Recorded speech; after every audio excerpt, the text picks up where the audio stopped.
is the Bahamas Tonight, the Northern Edition. Good evening, all. I'm Shashina Roll. As always, it is so great to have you with us. Topping news, the voter registration drive is continuing on Grand Bahama. The aggressive campaign mounted weeks ago is already paying off, as parliamentary officials say they are pleased with the level of interest so far. Kimberly Mullings has the story. Parliamentary officials estimate that over 50% of eligible voters on Grand Bahama have already registered for the upcoming general election. Acting Assistant Parliamentary Commissioner Reno Smith says that the register is quickly approaching the 18,000 mark. Grand Bahama's registration numbers, he notes, rank high when compared to other constituencies in the country. In the third place in the Bahamas, the entire Bahamas, East Grand Bahama is the third largest registered.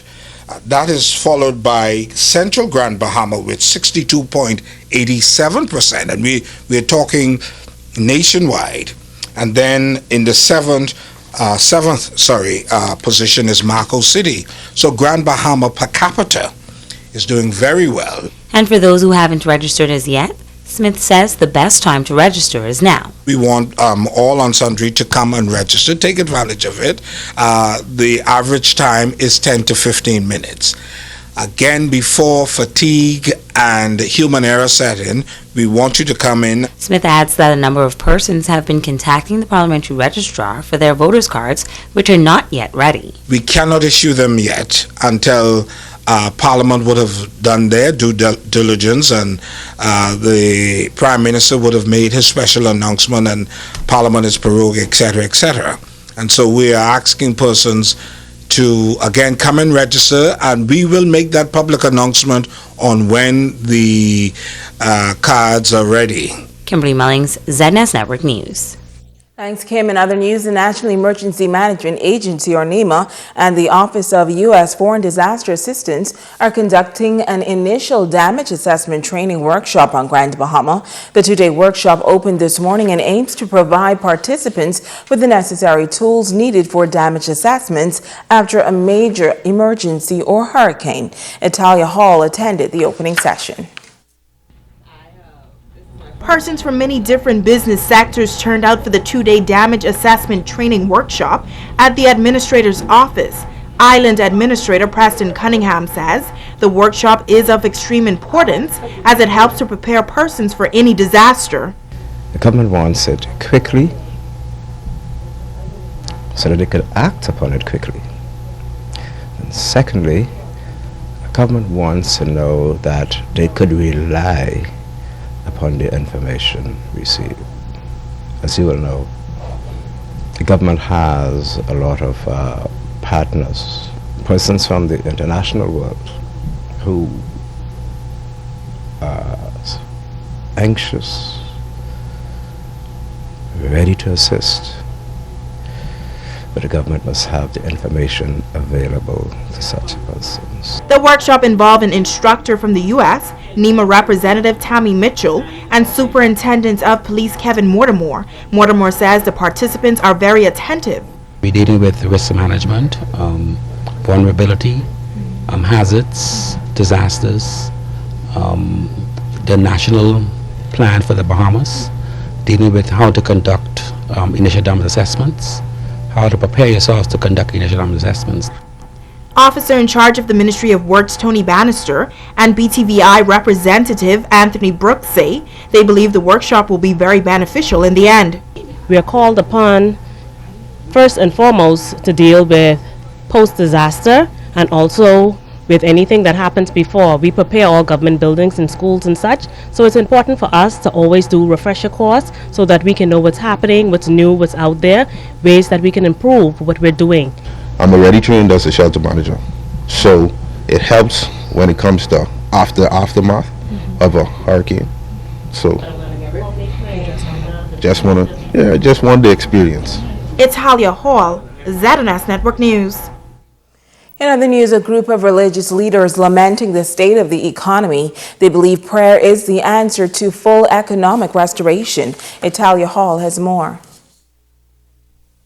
Pastors believe the twin storms of 2004 had a crippling effect on the Grand Bahama economy. Pastor Eddie Victor says the once famous and vibrant International Bazaar is now abandoned, and he's concerned about the economic state of the island. We are asking the citizens to pause and pray at these hours, 9 a.m., 12 noon, and 3 p.m. Take a few minutes at these times and call upon God.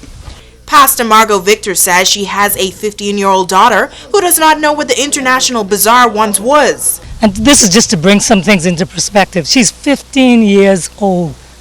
She said, I do not know of the bazaar being anything than it is today. Well, I worked in the bazaar in the 80s. And to see the hotels around here, to see this bazaar that used to be alive and kicking, to see hotel properties like the Xanadu and others that are gone as if they never existed, really troubles me. Pastors Brian Darius and DeMarco Sayre say it's time for all Bahamians to unite. As a pastor here in the International Bazaar, I've been here from 2012, and I witnessed that many of the buildings around are now become places of residence. We have families living in the bazaar. And, we need to pray. We need to pray. We need to gather as a nation, gather as a people around these Pacific prayer time. And we are standing here because we believe in the power of prayer. The Bible say, pray without ceasing. And people of God, the Bible say prayer changes things. Prayer changes things. And obviously you could look behind me and there's a lot of things needs to change. Because in the International Bazaar, we have people who living in these abandoned buildings. But who praying? Who interceding for the land? Who really interceding for the government that they will make the right decisions? It's the church leaders who need to come together, and that is what we are doing here today. The pastors are encouraging all residents to follow their Facebook page, where they can keep up with this initiative at Praying for Grand Bahama and the Bahamas. Reporting for ZNS Network News, I'm Natalia Hall. The president of the Grand Bahama Taxi Union says local drivers are still struggling to rebuild following last year's hurricane. He says the trickle-down effect is taking a toll on the drivers and is appealing for a private meeting with the minister responsible. Taxi drivers say for years they have suffered due to Grand Bahama's depressed economy, and Hurricane Matthew in October of last year has compounded the problem. President of the Grand Bahama Taxi Union, David Jones, says in 2004 and 2005, when the island was struck by 3 devastating storms, their business license fees were waived. He says they're asking the government to offer the same assistance once again. We just had a major hurricane, the worst in the Bahamas history. And now the taxi drivers have to pay their business license fees. And on top of that, if you don't apply for it in the right amount of time, there's a late fee. At least waive the late fee. But we asking them to waive the business license fees. He says that transportation on Grand Bahama is at an all-time low, and taxi drivers are fed up with the unfair competition. Everybody is in the transportation industry. Every single person, the shipping agents now are in the transportation industry. The jobs where they used to go to the shipyard, coming through the airport, the taxi drivers, that was their jobs. Now the shipping agency are now taking just about everybody from the resorts. The private charters now, I thought everybody had a seating capacity according to the law. But now they're bringing in these big extreme buses with numerous seating capacities, some 80 seating capacities. All right? I'm talking about they are booked for 2 years. Let us see the manifesto. But that's not all. Even the ships are now selling right up to the gangplank when it docks. We understand what the government did, had to give them some concessions, but again, then make the playing field level. And let's get it right. Anybody who goes away and solicit people to come to, illicit guests to come to Grand Bahama, the taxi drivers know for sure. We know we are not allowed to carry those people. But this is not the practice. The practice is the ships are now selling transportation and they're using their preferred mode of transportation. The president contends that road traffic must do more to ensure that fair play is received across the board. He says they have requested a meeting with the Minister of Transportation so that their issues can be addressed once and for all. We have a lot of bonded vehicles that are operating as they please. These people are not insured.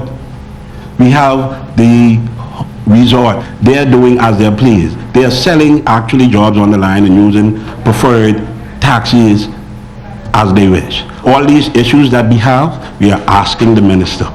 Our next course of action will not be as polite because it is out of hand. The drivers are hurting. Now, we spoke with the Minister of Transport, the Honorable Glenys Hannah Martin. She says she was not aware that the union wanted to meet with her, but she says she will be more than happy to meet and discuss any and all matters impacting the industry. Minister Hannah Martin says her office will reach out to the union to arrange that meeting. Stay with us. There's more news right after this.